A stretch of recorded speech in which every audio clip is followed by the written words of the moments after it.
Mari kita belajar doa ini yang sungguh akan menolong kita. Nah, kisah doa di dalam Alkitab itu salah satunya adalah Musa. Ketika Musa itu memimpin orang Israel keluar dari negeri Mesir menuju Kanaan, dan kemudian pada saat yang kritis itu ternyata di depannya ada Laut Merah, Laut Merah. Terus kemudian di belakangnya tentara Mesir sama rajanya yang mengejar, dan ketika keadaan itu yang menakutkan karena perjalanannya sudah jauh gitu, sudah mau menyeberang Laut Merah, dan orang Israel pada menangis.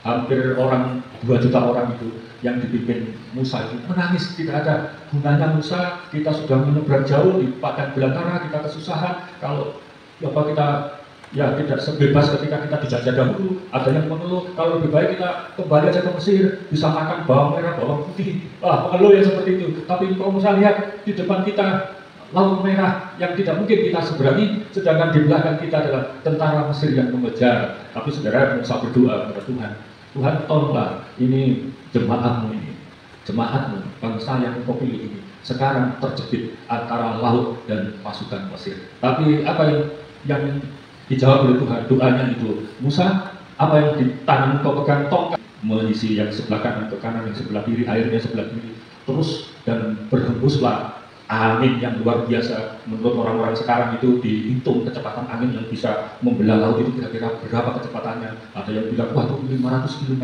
per jam.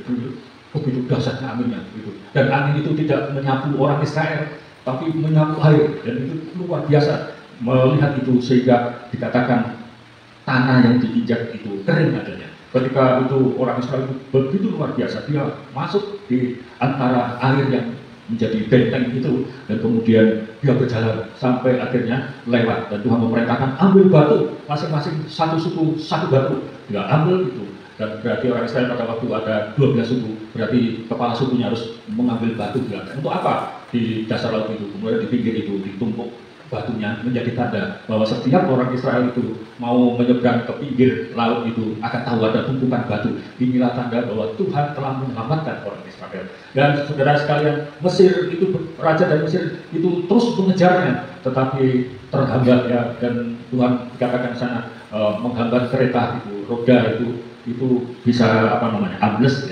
masuk ke tanah, dan kudanya itu banyak halangan yang terjadi, dan pada akhirnya orang Israel itu keluar dan air laut itu menutupnya kembali. Akhirnya Firaun dengan pasukannya itu tenggelam di Laut Merah itu. Dan karena ini adalah doa yang diberikan oleh Musa untuk menjadi contoh bagi kita, bahwa menghadapi soal yang sulit sekalipun, hanya satu doa supaya kita itu bisa dibebaskan dari masalah kita. Elia juga berdoa ketika orang Israel semua mulai menyembah berhala, dan kemudian ada nabi palsu 450 kalau tidak salah, itu berdoa kepada Baal atau berhalanya supaya menurunkan api untuk menyambar persembahan itu. Seharian ternyata nabi-nabi palsu itu tidak bisa menurunkan api, tapi Elia itu berdoa pada Tuhan supaya menurunkan api untuk menyambar persembahan itu bersama dengan air yang melimpah itu, supaya orang Israel itu berbalik kepada Allah. Dan Tuhan menjawab, Elia berdoa, akhirnya persembahan itu terbakar habis plus airnya terbakar, sehingga orang-orang Israel itu berpaling kepada Allah. Saudaraku, Tuhan Yesus juga begitu. Seringkali dia berdoa, pagi-pagi benar dia berdoa. Nah, kalau kita berdoa jam berapa? Siang-siang benar kita berdoa. Mungkin juga sore-sore kita berdoa. Kalau sudah pekerjaan kita beres sudah cuci piring, cuci baju, sudah capek, istirahat dulu, habis itu baru ingat doa. Tapi Tuhan bilang apa? Pagi-pagi benar berdoa. Jadi kita heran yang tetangga kita itu dia berdoa jam 5 pagi itu sudah memanggil Tuhannya.